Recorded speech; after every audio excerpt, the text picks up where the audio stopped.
할렐루야. 오늘 또 거룩하고 복된 주일 아침에 하나님의 성전에 나와 예배하는 사랑하는 여러분 모두에게 하나님의 놀라운 은혜와 성령의 충만하심이 함께 하시기를 주님의 이름으로 축원합니다. 오늘은 마태복음 2장 13절로 23절 말씀을 통해서 구약 예언이 성취되는 예수님의 유년 시절, 이런 제목으로 함께 말씀의 은혜를 나누려고 합니다. 만왕의 왕 예수 그리스도는요, 우리 인간들 속에 상실된 하나님의 형상을 회복하기 위해서 죄 많은 이 땅에 오셨습니다.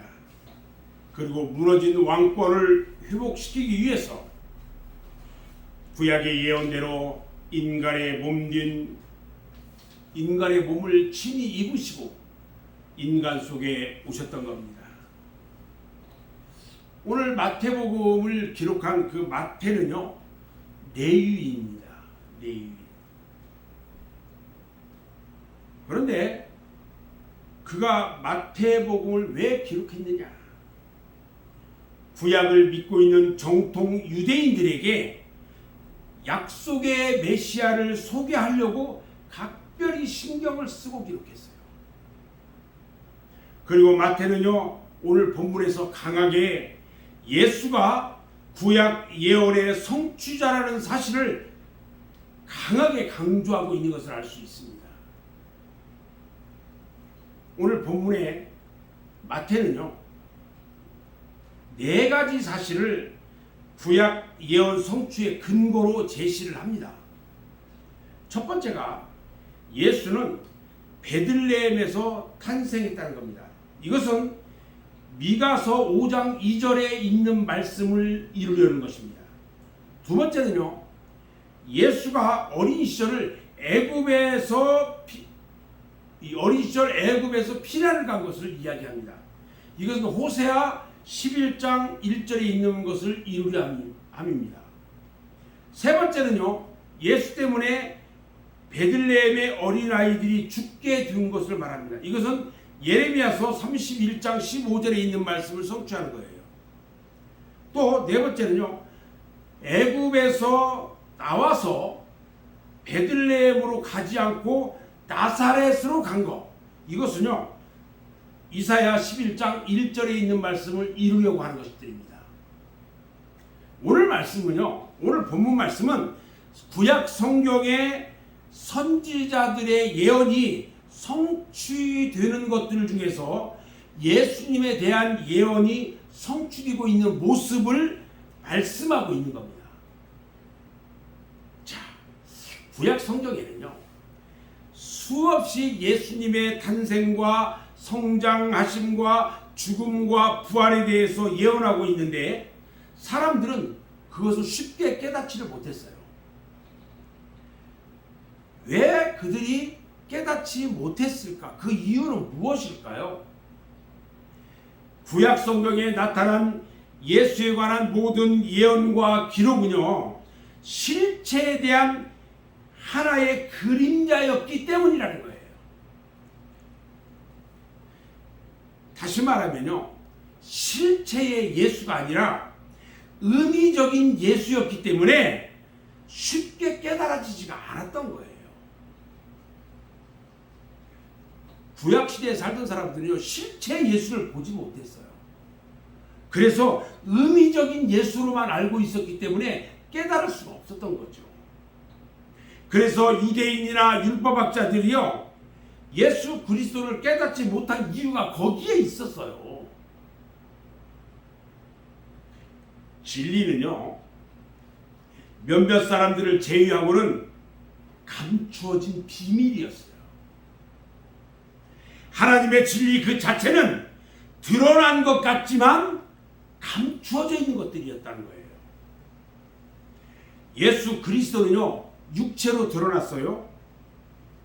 그러나 예수 그리스도 안에 감추어진 비밀을 알 수가 없었어요. 예수 그리스도에 대해서 감추어진 비밀을 알기 위해서는 어떻게 해야 할까?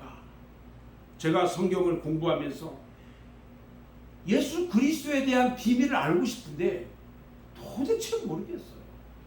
그래서 저는 신약 성경을 몇 번 읽고 또 읽고 읽은데 또 읽어보고 또 읽어보고 하면서 깨달을 수 있었다는 거예요. 결국 느끼고 깨닫게 된 것은 성령을 받은 하나님의 사람들, 그 사람들이 이건 감춰져 있던 비밀이었구나 하는 것을 알게 되더라는 거예요. 사실 메시아에 대한 예언의 기록을 아는 것보다는요, 그리스도께서 전해주신 말씀의 의미를 깨닫는 것이 더 중요한 일입니다. 그런데 불행하게도 바리새인과 서기관을 포함한 많은 사람들이 이 사실을 깨닫지 못했고 옛것을 벗어버리지 못하고 결국에는 종교 의식 속에서 하나님을 찾고 섬기려고 했다는 거예요. 진리의 실체이신 예수 그리스도가 탄생하고요, 그분의 삶과 죽음, 부활을 놓고 볼 때에 그림자처럼 보였던 구약의 모든 말씀과 예언들이 정확하게 살아 움직이기 시작했다는 거예요. 이제 우리는요, 구약을 어떻게 보아야 할까 생각해 봐야 합니다. 이제는 구약을 통해서 예수 그리스도를 볼 것이 아니라 그 반대로 예수 그리스도를 통해서 구약을 봐야 하는 겁니다. 예수 그리스도를 통해서요, 성경 전체를 볼 수 있는 눈이 열려져야 하는 것입니다. 아멘. 신구약 말씀은요, 단순히 이스라엘의 한 역사가 아니고 히브리인들만의 것이 아니라는 거예요. 구약의 역사는 현재 나와 상관이 있는 나의 구원의 기초가 되는 말씀이라는 거예요. 신약 성경에 마태, 마가, 누가, 요한, 이것은 공간복음인데, 여기에는 예수님의 30세 이전 생애에 대한 기록이 별로 없어요. 30살 이전에 대한 내용이 별로 없다는 거예요. 그런데 누가복음에 보면은 마태복음에서 빠진 몇 가지 사실을 기록하고 있는 것은 있어요. 한 4가지 정도가 있는데, 누가복음 2장 21절에 보면 예수님이 태어나신 지 8일 만에 할례 받은 사실이 기록되어 있고요. 또 누가복음 2장 40절에도 보면 예수님이 태어나신 지 2장 40절에 보면 예수님의 그 어린 시절을 묘사하는 내용이 들어있어요. 그리고 누가복음 2장 41절부터 51절에 보면은 예수님 12살에 6월절에 절기를 맞아서 부모님을 따라 예루살렘에 가서 제사 드린 기록이 나와 있어요. 그리고 누가복음 2장 52절에 보면은 12살 이후의 모습이 기록되어 있어요. 그런데 그 기록이 아주 재밌어요. 예수는 그 지혜와 그 키가 자라며 하나님과 사람에게 더 사랑스러워 가시더라 그랬어요. 이 기록 이외에는요, 다른 사생활에 대한 기록이 하나도 없다는 거예요. 공간복음서에는요, 예수님의 30년 생애의 기록보다 3년 동안의 공생의 기록에 다 초점이 맞춰 있어요. 그 이유는요, 요한복음 20장 31절 말씀을 보면은 우리가 분명히 알 수 있어요. 오직 이것을 기록함은 너희로 예수께서 하나님의 아들 그리스도이심을 믿게 하려 하며 또 너희로 믿고 그 이름을 힘입어 생명을 얻게 하려 함이니라, 이렇게 말씀하시는 내용을 통해서 우리가 알 수 있다는 거예요. 다시 말하면 이 말씀이 공관복음을 기록한 목적이기 때문이라는 거예요. 예수가 어디에서 어떻게 살았고 하는 이 생애 스토리는요, 과연 그게 무엇일까? 예수가 무엇을 왜 했느냐 하는 사역에 대한 관심을 갖게 되는 것은요, 그의 공적 생애에 관한 기록을 통해서 우리가 알 수가 있다는 거예요.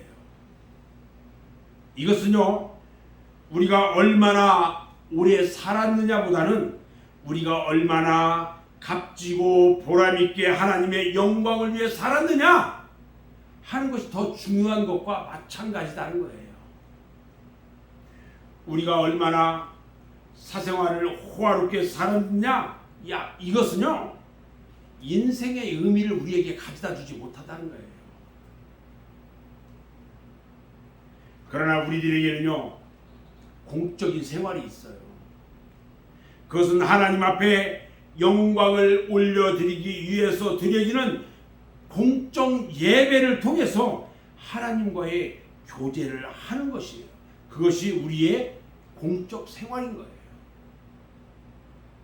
요즘은 코로나로 인해서 수요 예배나 금요 기도회나 뭐 이런 것들을 지금 드리지 못하고 있는데, 이런 공적 예배가 드려져야 한다는 거예요. 자, 그러면 오늘 이 예수님에 대해서 예언한 것들이 성취되는 것들을 오늘 본문에서 말씀하고 계시는데, 하나씩 한번 보겠습니다. 예수님이 애굽으로 피난한 내용이 호세아서 11장 1절에 나와 있어요. 그 내용이 성취되는데, 호세아서 11장 1절에 뭐라고 되어 있냐면, 호세아 선지자가 예언을 보면요, 이스라엘이 어렸을 때에 내가 사랑하여 내 아들을 애굽에서 불러냈거늘, 이렇게 말합니다. 그런데 마태복음 2장 13절에 뭐라고 나오냐면, 그들이 떠난 후에 주의 사자가 요셉에게 현몽하여 이르되 헤롯이 아기를 찾아 죽이려 하니 일어나 아기와 그의 어머니를 데리고 애굽으로 피하여 내가 내게 이르기까지 거기 있으라, 이렇게 말씀합니다. 예언이 성취되는 것을 우리가 알 수 있어요. 여기서 우리는 우리에게 유익한 몇 가지 영적 교훈을 얻을 수가 있는데요. 첫 번째요, 하나님께서는요, 예수 그리스도를 보호하고 있었다는 거예요. 어떤 위기와 절망에서 보호해 주시고요, 선한 길로 인도하시는 하나님의 손길을 우리가 여기서 볼 수가 있어요. 두 번째는요, 하나님은요, 꿈으로도 역사하시지만 천사를 통해서도 급한 위기를 극복하게 하신다는 거예요. 하나님은요, 말씀으로 인도하시고 역사합니다. 그런데 특별한 경우에는요, 특별한 방법을 사용할 수 있다는 것도 우리는 믿어야 한다는 겁니다. 아멘. 세 번째, 요셉과 마리아가 순종하는 모습을 우리가 볼 수 있어요. 생후 6개월도 채 못 되는 아기를 데리고요, 애굽으로 피난 간다고 하는 것은요, 참으로 고통스럽기도 하고 모험이 뒤따르는 일이었어요. 그런데 모셉과 마리아는 믿음으로 순종했던 것을 볼 수가 있어요. 또 네 번째는요, 이 사건을 통해서 구약의 모세가 이스라엘 백성들을 애굽에서 탈출시키는 해방과 구원의 사건을 우리가 볼 수 있게 한다는 거예요. 바로 그것은요, 호세아서 11장 1절에 애굽에서 내 아들을 불렀다, 이 말씀의 성취로 나타나고 있었다는 겁니다. 그리고 오늘 말씀 보니까 또 있죠. 베들레헴에 통곡하는 모습을 볼 수 있어요. 에레미야서 31장 15절 말씀이 성취되고 있는 건데, 헤롯은요 결코 예수의 탄생을 귓전으로 흘려듣지 않았어요. 동방 박사들이 와서 유대인의 왕으로 태어나신 그분이 어디 있느냐고 물었을 때에 그것을 허투루 듣지 않았다는 거예요. 그래서요, 동방박사들이 돌아서 고국으로 갔을 때에 2살 이하의 남자아이를 대학살하는 사건을 벌인 거예요. 그래서 이 기록자 마태는요, 어린아기를 죽이려고 했던 헤롯 암살 사건을 구약 예레미야서의 한 예언적 사건을 인용해서 우리에게 말하고 있는 거예요. 예레미야 31장 15절에 보니까요, 라마에서 슬피 울며 통곡하는 소리가 들리니 라헬이 그 자식 때문에 애곡하는 것이라, 이렇게 말하고 있어요. 옛날 이 예루살렘 백성들이요, 바벨론으로 끌려갑니다. 그것을 보면서 라마의 통곡 소리는 점점 높아만 갔다고 그랬어요. 마태는 바로 이 라마의 통곡 소리와 베들레헴의 통곡 소리를 비유했던 거예요. 그리고 마태는요, 무고하게 죽어가는 어린 아기들을 위한 부모들의 베들레헴의 통곡을 야곱의 아내였던 라헬의 통곡과도 연결시켜서 해석하고 있어요. 우리는요, 예수님께서 성장한 후에 예루살렘을 바라보시면서 우시던 모습을 기억해야 합니다. 예루살렘아, 예루살렘아, 부르며 우시던 그 통곡 소리와 오늘 이것과도 함께 연결시켜서 생각해 볼 수가 있다는 거예요. 또 있죠. 나사렛 사람 예수에 대해서 우리가 생각해야 합니다. 이사야서 11장 1절 말씀에 성취되는 모습을 우리는 봐야 돼요. 오늘 22절 말씀에 보니까 특별한 왕이 한 사람이 등장합니다. 누구예요? 이름이 아켈라오, 헤롯 왕의 아들이에요. 그런 아주 잔인한 사람이었어요. 그런 유대지방의 왕이 되자 백성들을요 3,000명이나 학살했어요. 헤롯이 잔인하다고 했는데 그 아들 아켈라오도 역시 잔인했어요. 아들이 그 아버지의 악한 것을 본받았던 거예요. 아켈라오가 악하다는 사실을 알았던 요셉과 마리아는요, 다시 유대 땅으로 가라고 했을 때에 예수가 태어난 고향 베들레헴으로 돌아갈 수가 없었어요. 혹시 죽임을 당할까봐 갈 수가 없었던 거예요. 이때 꿈에 천사가 나타나서 지시해 준 곳이 어디냐? 갈릴리 지방 나사렛이라는 곳입니다. 그래서 예수님이 그 나사렛에서 점점점 자랍니다. 그래서 예수님을 뭐라고 부르느냐? 나사렛 예수라고 불리게 된 것입니다. 예수는요, 베들레헴 나사렛에서 30년의 생애를 준비하고 신앙과 인격을 키웠던 겁니다. 그런데 이사야 11장 1절 이하의 말씀을 보면 나사렛 동네에서 자라나신 예수 그리스도에 대한 묘사하고 6절 이하에 보면 예수 그리스도가 통치하시는 미래의 세계에 대해서 이미 예언이 되고 있었어요. 자, 이사야 11장 1절 말씀을 제가 한번 읽어봅니다. 이새의 줄기에서 한 싹이 나며 그 뿌리에서 한 가지가 나서 결실할 것이다, 이렇게 말하고 있어요.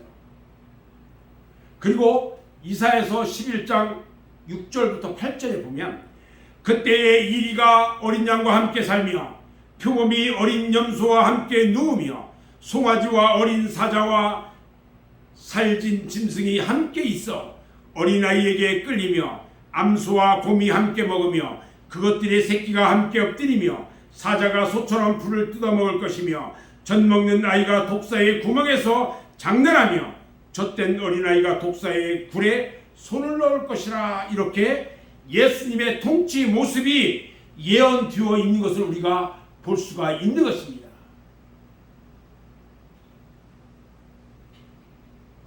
저는 오늘 예수님의 어린 시절에 있었던 것들, 그리고 있었던 일들과 구약의 예언이 성취되는 모습들을 비유하면서 함께 말씀을 보았습니다. 저는 이제 말씀을 정리하려고 합니다. 우리는 오늘 본문 말씀을 통해서 구약 예언의 성취자이신 예수 그리스도를 보아야 합니다. 구약 예언의 성취자이신 예수 그리스도를 이 시간 다시 한번 바라보아야 합니다. 그리고 만나야 합니다. 다윗과 아브라함의 자손 예수 그리스도, 성령으로 동정녀에게 잉태되신 예수 그리스도, 온 인류에게 경배를 받으시는 예수 그리스도, 그리고 구약 예언의 성취자이신 예수 그리스도, 이것이 오늘 마태가 증거하려고 했던 예수 그리스도셨던 거예요. 아멘. 다시 한번 정리해보면요, 다윗과 아브라함의 자손 예수 그리스도, 성령으로 동정녀에게 잉태되신 예수 그리스도, 온 인류에게 경배를 받으시는 예수 그리스도, 구약 예언의 성취자이신 예수 그리스도. 우리는 지금 예수 그리스도를 얼마나 알고 있습니까? 우리가 만난 예수 그리스도는 과연 어떤 분일까요? 그분이 나에게 어떤 분일까요? 내가 만난 예수 그리스도, 그분은 나에게 어떤 분일까? 그분은 나사렛 예수 그리스도이신 것입니다. 아멘. 저는 오늘 말씀을 정리하면서 우리는요, 그의 겸손함과 그의 능력과 그의 왕되심을 바라보면서 믿고 의지하고 영광 돌리는 구원자이신 예수 그리스도를 순종하고 바라보는 여러분 모두가 되시기를 주님의 이름으로 축원합니다. 아멘. 기도하겠습니다.